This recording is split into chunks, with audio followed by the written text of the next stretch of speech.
오늘 사도행전 28번째 시간인가요? 28번째 시간 10장의 말씀입니다. 10장이 아마 다음 주까지 이제 하게 될 것 같은데 사도행전 10장 17절로부터 33절 좀 말씀이 좀 깁니다만 그래도 이 내용 여러분들이 쭉 읽으시면 충분히 이해하실 수 있는 내용이니까 우리 17절로부터 33절까지 제가 한 절 읽고 여러분들이 한 절 읽으시면서 교독 우리 천천히 하셨으면 좋겠습니다. 베드로가 자기가 본 환상이 대체 무슨 뜻일까 하면서 속으로 어리둥절하고 있는데 마침 고넬료가 보낸 사람들이 시몬의 집을 찾아서 문 앞에 다가섰다.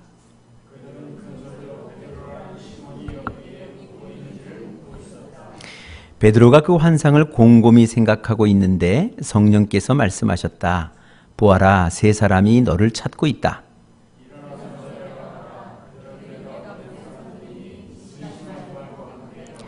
그래서 베드로는 그들에게 내려가서 물었다. 보시오, 내가 당신들이 찾고 있는 사람이요, 무슨 일로 오셨소?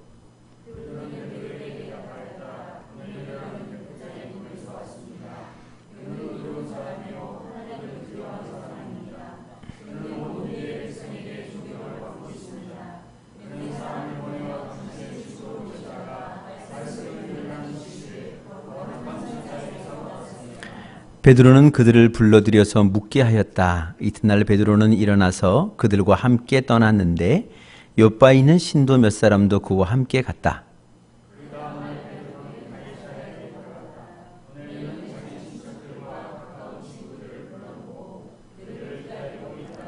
베드로가 들어오니 마중 나와서 그의 발 앞에 엎드려서 절을 하였다.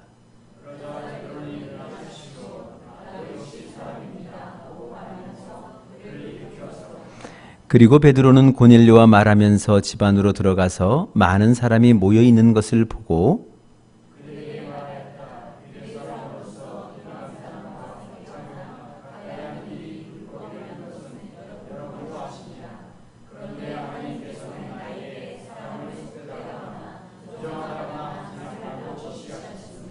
그래서 여러분이 나를 부르러 사람들을 보냈을 때에 반대하지 않고 왔습니다.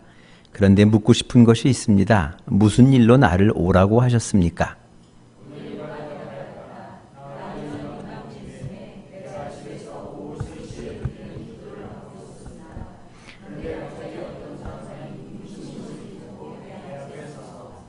말하기를 고넬료야, 하나님께서 내 기도를 들으시고 내 자선 행위를 기억하고 계신다.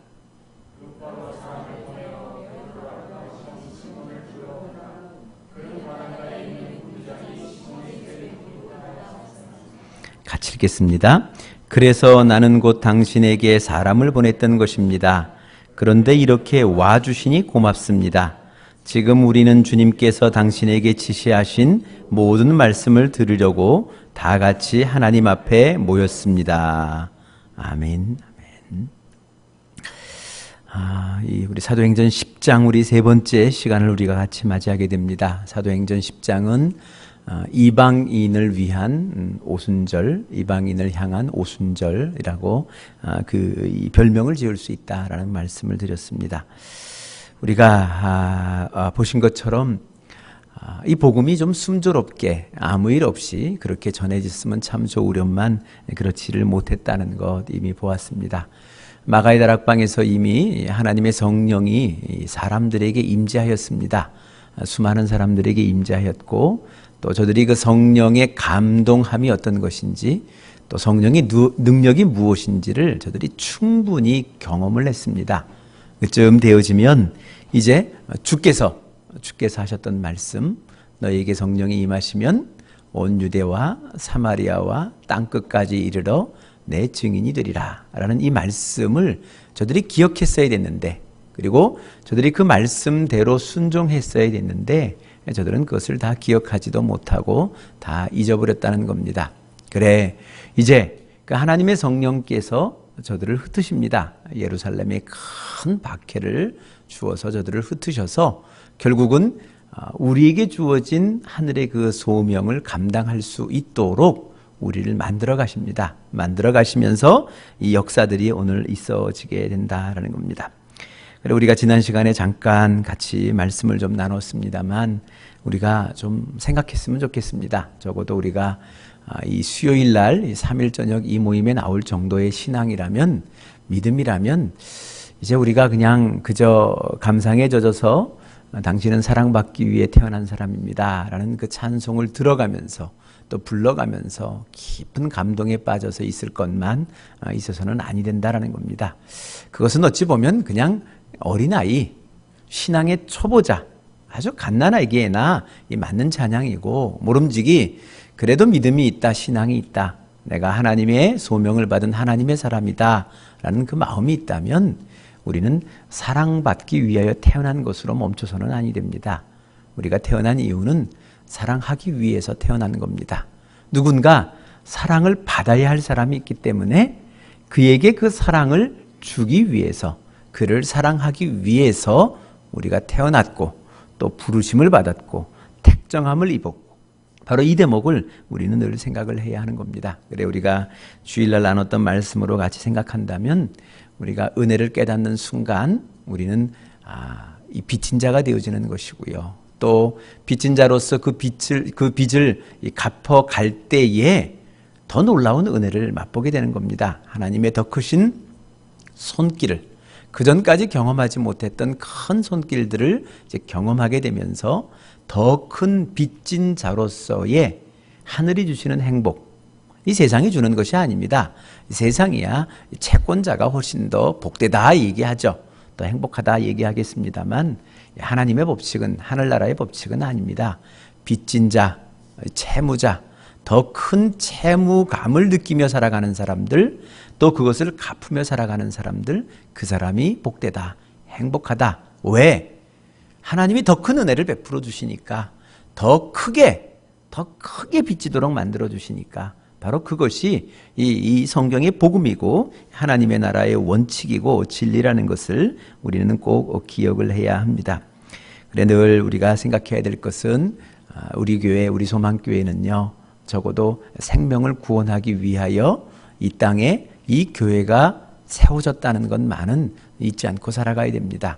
그래 그 마음을 우리가 늘 잊지 말아야 된다는 거죠. 어찌 보면 이것은 우리 소망교회에게만 주어진 소명이 아니고 이 땅에 교회를 세울 때마다 하나님의 소망은 그것입니다. 교회를 세울 때마다, 이 교회를 하나하나 세워갈 때마다 하나님은 그 기초석을 쌓으면서 하나님은 기도하는 겁니다. 이곳을 통하여 생명의 구원의 역사가 있기를, 영혼 구원의 역사가 있기를, 또 제자 삼고 제자가 되어지는 그런 역사가 있기를, 바로 그런 이 소망과 기도를 가지고 이 교회의 기초석들이 한 단들 채워져 올라간다는 것, 그것을 우리는 늘 기억해야 합니다. 그래 이제 우리가 이제는 조금씩 그저 머물러 있는 교회, 이것을 아니라 나아가서 주의 복음을 삶을 통하여 전하고 저들을 주의 나라로 초청하고 또 저들의 생명의 잉태와 탄생과 성장과 성숙을 바라보면서 하나님이 누리는 그 복됨, 하나님이 누리는 그 기쁨도 우리가 누릴 수 있는 그런 길을 우리가 함께 찾아 나갔으면 좋겠다라는 겁니다. 그래 오늘 이게 이 공부한 대로 이 복음이 이방에 전해지기 위해서 우리도 그런 것이 있어야 되겠습니다만 이 극복해야 될 몇 가지의 과제가 있었다라고 우리 지난주에 같이 말씀을 나눴습니다. 먼저는 이 민족적인 우월성, 우리가 가지고 있는 우월성이겠죠, 그죠? 이런 것이 있었을 것이고요. 또 문화에 대한 편견입니다. 내 것은 좋고 니네 것은 나쁘고, 우리 것은 상위이고 너희 것은 하위이고, 뭐 이런 생각들로부터 우리가 벗어나야 될 것이고요. 또 하나가 있다면 익숙한 것에 대한 이 벗어남, 이것이 필요한 겁니다. 익숙한 처지로부터 좀 벗어나는 것, 바로 이것이 우리에게는 좀 필요하다라는 겁니다. 그래서 이런 것들을 스스로 버릴 수가 없어서 하나님께서는 큰 박해를 통하여 저들로 하여금 버릴 수밖에 없도록 만드셨습니다. 그래서 흩어지게 되셨고요. 그래 베드로도 이 유대인 가운데 무두장이, 그죠? 있어서는 아니 될 이 아주 치욕스러운 직업을 가진 사람들에게 곁들여 사는 그런 존재로 만드셨고요.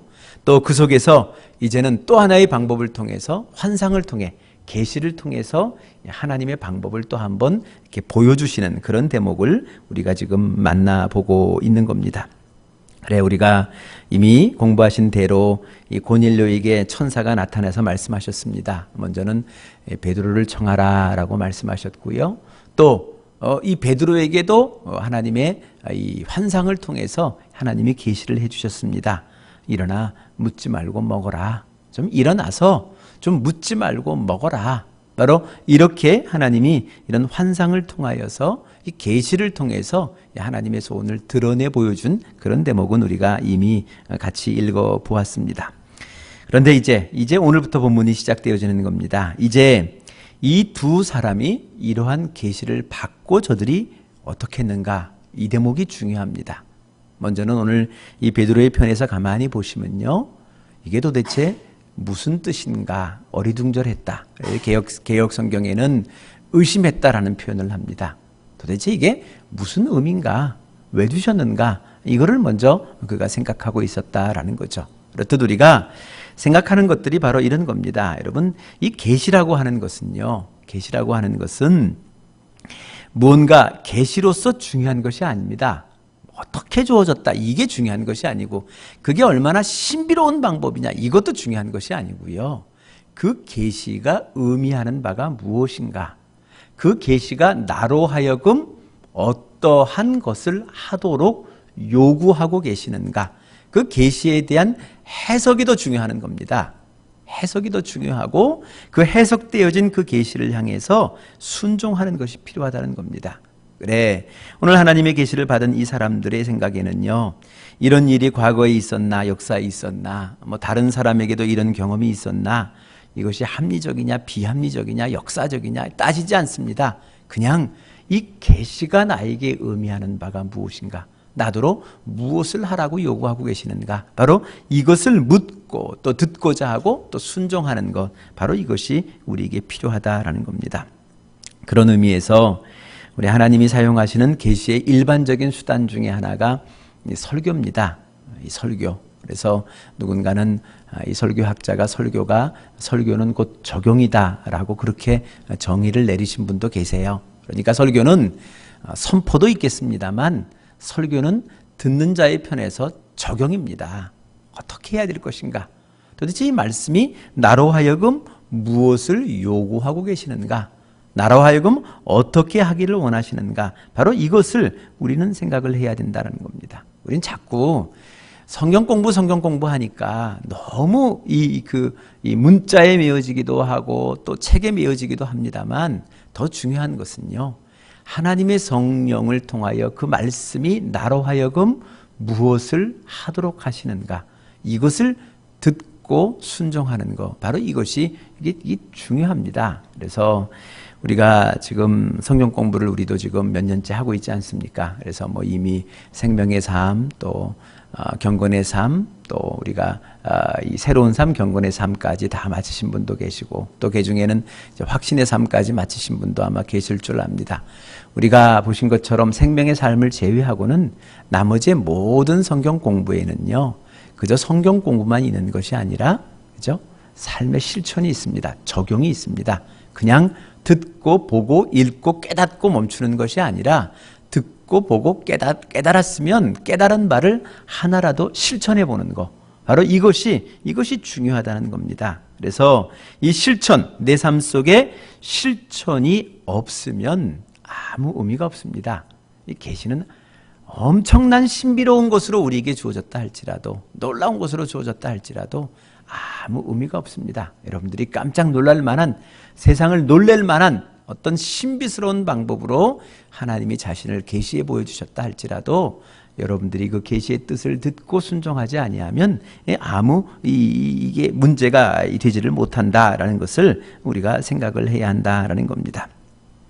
그래서 오늘 여기의 대목도 바로 그런 겁니다. 여기 보시면 어떻게 도대체 이게 무슨 뜻인가라고 어리둥절하고 있을 때 이 세 사람이 도착하게 되고요.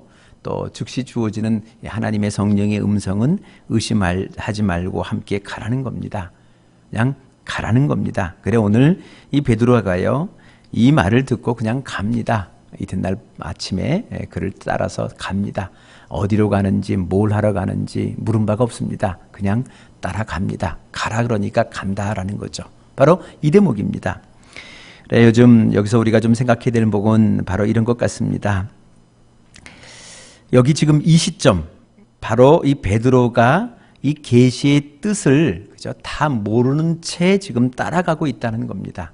아직 이 보여주는 환상이 그 보따리에 있었던 그 모든 것의 의미가 무엇인지를 몰라요. 베드로는요. 아직 모르고 있는데 그저 따라가라니까 따라가고 있다라는 겁니다. 이 대목이 여러분 굉장히 중요합니다. 저는 목사로서 많은 사람들로부터 그런 질문을 받습니다. 목사님, 하나님의 뜻이 도대체 어디에 있는 겁니까? 하나님의 뜻을 잘 모르겠습니다. 이게 질문입니다. 뭐 여러분들도 그런 질문이 생기지 않아요? 도대체 하나님의 뜻이 어디 있는 겁니까? 어떻게 해야 되는 겁니까? 우리가 무엇이 하나님의 뜻입니까? 라고 좀 가르쳐 주세요. 라고 그렇게 질문하시는 분들이 있습니다. 이 시간 들어서 여러분들에게 그 답을 드린다면 이렇습니다. 여러분 오늘 말씀을 가만히 보면 이런 거예요. 여러분 하나님의 뜻은요. 여러분들이 한 번에 다 아실 수가 없습니다. 그건 분명합니다. 하나님의 뜻이라는 것은요. 여러분들이 알 수 있는 그것에 순종할 때 하나님의 뜻이 점점점 분명해지고 선명해지는 겁니다. 그런데 많은 사람들이 하나님의 뜻은 알고 싶은데 알고 있는 것은 순종하지 않습니다. 거기까지는 보여주셨잖아요. 의심하지 말고 따라가라 그렇으면 따라가는 겁니다. 따라가 봤더니 이제 하나님의 뜻이 무엇인지를 사실 이 고넬료의 집에 도착했을 때도 몰랐어요. 그래서 우리가 뒤에 이 말씀 속에서도 우리가 확인하겠습니다만 고넬료가 묻습니다. 도대체 왜 나를 불렀습니까? 왜 나를 불렀습니까? 내가 뭘 해야 되겠습니까? 라고 묻습니다. 환영을 받고도 한참 후에 이 베드로가 그 사람들에게 묻는 대목이 있습니다. 이렇듯 여러분 하나님의 뜻이라는 것은 이겁니다. 나에게 보여준 것만큼 나에게 일깨워주는 것만큼 그 걸음을 걸어갈 때 점점점 하나님의 뜻이 분명해지고 확실해지고 선명해지는 것이지 그저 처음부터 하나님의 계시가 있었다고 하나님의 뜻이 있었다고 분명하게 선명하게 다 보여진다? 그럴 수도 없고 그러지도 못합니다. 우리는 반드시 그 마음을 우리가 생각해야 된다는 겁니다. 오늘 여기 보십시오. 이 베드로 오늘 이 순간요. 다 헤아릴 길이 없습니다. 그런데 다 헤아리려고 생각하지도 않습니다. 그냥 오늘 보여준 것만큼만 가는 겁니다. 보여주는 것이 따라가라 그랬으니까 어딘지도 모르고 누구 집인지도 모르고 뭐 때문인지도 모릅니다만 따라갔더니 이제 하나님의 뜻이 하나님의 계시의 뜻이 무엇인지를 알게 되었다. 바로 이 대목이 오늘 이 성경이 우리에게 가르쳐 주시는 이 또 하나의 메시지입니다. 그러니 여러분 자꾸 하나님의 뜻이 무엇이냐 묻지 마시고요. 아는 것만큼 그냥 해보세요. 보여주는 것만큼 순종해 보세요. 그러면 정말 분명해지고 정말 선명해지고 정말 확실해집니다. 그래서 결국은 그죠? 끝에 이런 거구나. 하나님이 나를 향한 뜻이 이런 것이었구나. 이거를 위하여 하나님이 나에게 그렇게 나를 이끄셨구나. 그거를 그때 비로소 깨닫게 되는 겁니다. 알게 된다는 것 아니겠습니까? 그래 오늘도 그 하나님의 뜻 그것을 우리가 묻기 이전에 보여준 그 뜻대로 한번 순종해 보는 것. 바로 그것이 우리의 믿는 이 그리스도인의 참된 도다, 길이다라는 것을 우리가 좀 생각해 보았으면 좋겠습니다. 그래 오늘 여기 보시면 이제 고넬료의 집으로 가고 있는 겁니다. 갔어요. 그래서 고넬료를 만날 때에 그죠? 여기 아주 좀 기가 막힌 장면이 오늘 본문에 있습니다. 그래서 오늘 본문 길지만 그래도 여러분들이 한번 그 본문의 말씀을 좀 느껴보시라는 마음 속에서 같이 읽었습니다만 여기 아주 그 신앙적인 아주 기본적인 자세가 여기 있습니다. 말씀을 전하는 자나 말씀을 듣는 자나 어떻게 해야 되는가. 바로 이런 자세가 아주 분명하게 선명하게 여기 드러나 있는 것을 보게 됩니다. 먼저 우리가 고넬료 입장에서 한번 생각해 보셨으면 좋겠습니다. 고넬료 입장에서 보면요. 이 베드로라는 사람, 이 사람 유대 사람입니다. 또 그리고 그는 초라한 갈릴리의 어부입니다. 그러니까 우리로 얘기하면 그냥 촌사람이에요. 촌놈, 그죠? 촌놈이라고 불리는 사람입니다. 또 한 걸음 더 나아가 지금 그는 피난길에 있습니다. 뭐 버젓하게 뭐 이렇게 사람들을 이끌고 제자들을 이끌고 무언가 복음을 전하고 말씀을 전하고 있는 그런 상황이 그는 지금 못 돼요. 못 되고 갑작스러운 예루살렘의 이 핍박이 임해서 어찌 보면 야반대조했는지도 모릅니다. 그래서 급한 마음에 욥바라고 있는 곳에 가서, 그것도 무두장이 가죽 공예하는 사람, 바로 그 사람 집에 이 빌부터 곁들여 살았던 사람입니다. 바로 그런 초라한 행색의 사람인데, 그죠? 어찌 보면 당대의 사람, 당시에 그 상황이었다면 뭐 사람처럼 보지도 않을 수 있었던 사람인데, 오늘 그는요, 그를 하나님이 보낸 사람이라고 그는 수용합니다. 여기고 있다라는 겁니다. 그 나이가 얼마냐? 그가 과거에 무슨 일을 했느냐? 지금 어떻게 여기 와 있느냐? 중요하지 않습니다. 그가 지금 하나님의 사람으로 이곳에 서 있다. 그것이면 끝입니다. 하나님의 사람으로 내 앞에 서 있다. 바로 이것은 끝입니다. 이 시간 나를 위해 하나님이 보내신 하나님의 종이다. 이것으로 모든 것이 끝났다는 겁니다. 이러한 마음으로 이 고넬료는요, 베드로를 영접하고 있는 겁니다. 사람을 영접하는 것이 아니고요. 베드로라는 이 존재, 이 인격을 영접하는 것이 아니라, 그렇죠? 하나님의 사람, 나를 위하여 하나님이 보내신 하나님의 사람으로 오늘 그를 지금 영접해 드리고 있는 대목, 바로 여기에 이 사람의 모습이 있습니다. 오늘 여기 보시면 이 고넬료가 자기 친척들과 친구들을 불러 모았다. 이 대목은 한번 같이 말씀 나누지 않았습니까? 그냥 혼자가 아니고요. 오늘 이 귀한 자리, 이 복된 자리를 위해서 가족들, 친척들, 친구들을 다 불러 모으고요. 그들이 다 같이 한결같은 마음으로 오늘 기다리고 있는 겁니다. 기다리고 있는 중에 오늘 여기 보시면 발 앞에 엎드려 절하였다라는 대목이 있습니다. 우리 성경에는 이렇게 표현을 하고 있습니다만, 이 원뜻을 좀 살펴보면요, 이것은 한마디로 얘기하면 배를 땅바닥에 깔고 손을 뻗어 발을 잡고 그 발에 입을 맞추었다, 이런 대목입니다. 그러니까 경배했다, 이 단어를 다른 때에는 경배했다는 단어로 번역을 합니다. 경배했다는 겁니다. 오늘 그냥 엎드려 절하는 것도 아니고요, 목례했다는 것도 아니에요. 그냥 여러분 이 바닥에 배를 쫙 깔고요, 그리고 손을 뻗어서 그의 발을 붙들고요, 그리고 그의 발에 입맞춤을 한 겁니다. 입맞춤을. 그렇죠? 그래서 오늘 성경 본문 속에서도 충분히 그 분위기를 이해할 수 있잖아요. 오늘 이 베드로가요, 너무 놀란 거예요.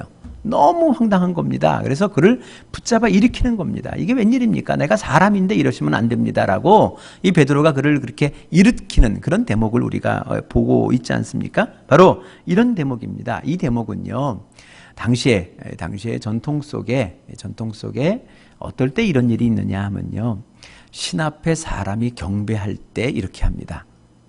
그리고 또 하나가 있다면 전쟁을 치렀는데 전쟁에 졌어요. 이제는 졌습니다. 적장 앞에 이제 나의 패배를 인정하는 겁니다. 나를 죽여도 좋고 살려도 좋습니다. 나를 어떻게 해도 좋습니다. 나는 이제 당신 앞에 이러한 존재입니다. 당신의 종입니다. 라는 그러한 자세, 그러한 의미, 그런 뜻들이 오늘 이 속에는 표현이 되어져 있습니다. 그래서 이 당황한 베드로가 일어나십시오, 나도 사람입니다라고 얼른 일으키는 그 대목을 우리가 충분히 상상해 볼 수 있는 겁니다. 자, 여기서 우리가 좀 생각해 보셨으면 좋겠습니다. 여기 지금 이 고넬료가 이 베드로를 본 것입니까? 하나님을 본 것입니까? 오늘 이 고넬료는요, 베드로를 본 것이 아니라 하나님을 보고 있는 것입니다.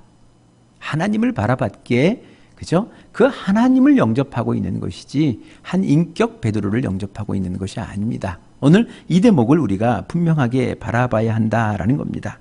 모름지기 우리가 하나님의 말씀을 받고자 여러분들이 개인적으로 성경 공부를 하시던, 또 말씀을 묵상하시던, 누구의 설교를 경청하던 듣던 여러분들의 마음의 자세는요, 이런 자세여야 된다는 겁니다. 그래 언젠가 한번 어느 시간에 한번 말씀을 같이 좀 나눴습니다만 저는 그런 의미 속에서 뭐 TV를 통해서 매스컴을 통해서 뭐 일하면서 기독교 방송 듣는 거 또 특별히 설교의 말씀 듣는 거를 별로 저는 이렇게 달가워하지 않습니다. 여러분 그거는 별로 좋은 자세가 아닙니다.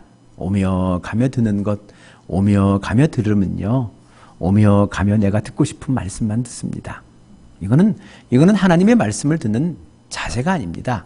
이것은 말씀을 주장하는 자세예요. 내가 듣고 싶은 것만 듣는 거고 내가 듣고 싶지 않은 것은 안 듣는 겁니다. 바로 이 대목이 이게 무서운 대목입니다. 그래 여러분 적어도 우리가 좀 말씀을 공부한다. 이때는요 이런 마음의 자세가 필요합니다. 오늘 지금 하나님이 여기에 임재하셨어요. 하나님이 여기 오신 겁니다. 하나님이 오셨는데 내가 어떻게 그죠? 오며 가며 일하다 설거지하다가 그죠? 그릇 닦아가면서 소리 질러가면서 그렇게 말씀을 들을 수 있겠습니까? 그렇잖아요. 이런 자세가 우리에게는 필요한 겁니다. 여기 보십시오. 이 고넬료가 바로 그런 마음입니다. 오늘 베드로를 보고 있는 것이 아니라 하나님을 만나고 있는 겁니다. 하나님을 영접하고 있는 그런 대목, 바로 그 대목을 보게 되고요. 또 반대로 베드로의 입장에서 보면요, 그런 생각합니다. 나는 이런 경배를 받을 만한 사람이 못 된다라고 생각합니다. 물론 내 뒤에 예수 그리스도께서 계시는 것 알고 있습니다. 그러나 내가 예수 그리스도는 아니라는 겁니다. 나는 그저 사람일 뿐입니다. 그의 제자일 뿐이고 그의 말씀을 지니고 있을 뿐이지 내가 그 사람은 아니라는 겁니다. 그분은 아니라는 자세, 바로 그 자세가 오늘 이 본문 속에는 우리에게 잘 나타나고 있는 겁니다. 그래서 보시면 바로 이 대목들이 여기는 우리에게 필요하다라는 겁니다. 그래서 계시를 믿는 사람은요, 하나님이 보낸 사람을 하나님으로 영접하는 겁니다. 그리고 적어도 하나님의 사람이라고 한다면 그때 보여야 될 자세는요, 그저 겸손함입니다.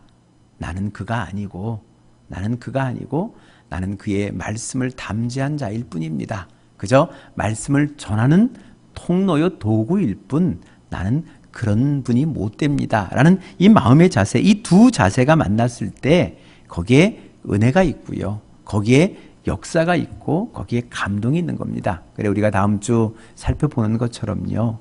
이방인에게 최초로 성령이 임합니다. 성령이 충만하여서요. 하나님의 놀라운 역사가 이 가정 속에, 이 고넬료의 가정과 이 속에 임하는 그런 장면을 우리가 보게 된다라는 겁니다. 그래 우리가 오늘 이 말씀을 통해서 다시 한번 좀 생각해 보셨으면 좋겠습니다. 여러분들이 어떤 자세로 하나님을 만나고 있는 것인지 이것이 중요합니다. 이 자세가 곧 여러분들이 얻게 될 하나님이 되어질 것이고 여러분들이 수용하게 될, 여러분들이 경험하게 될 하나님의 그 자체라는 것, 바로 그것을 우리는 늘 생각을 해야 됩니다. 오늘 초라한 한 인격을, 한 사람을 앞에 두고도 그를 하나님을 만나는 것처럼 그렇게 경배하며 영접했던 이 고넬료의 삶의 자세, 바로 이 자세를 우리가 깊이 생각해야 한다라는 겁니다. 그래 여기 33절의 마지막 하반절에 이런 말씀을, 이런 이야기를 이 고넬료가 합니다. 지금 우리는 주님께서 당신에게 지시하신 모든 말씀을 들으려고 다 같이 하나님 앞에 모여 있습니다. 내가 당신을 경배한 것이 아니고 당신을 통하여 주어질 그 말씀을 듣기 위해서 우리 모두가 하나님 앞에 있습니다. 바로 이것이 하나님의 백성의 참된 자세입니다. 이런 곳에 하나님의 역사가 일어나고요. 하나님의 충만한 은혜가, 새로운 은혜가 시작되어진다는 것, 바로 그것을 우리가 기억해야 할 것입니다. 오늘도 이 시간 이 말씀을 생각하면서 한번 좀 기도하셨으면 좋겠습니다.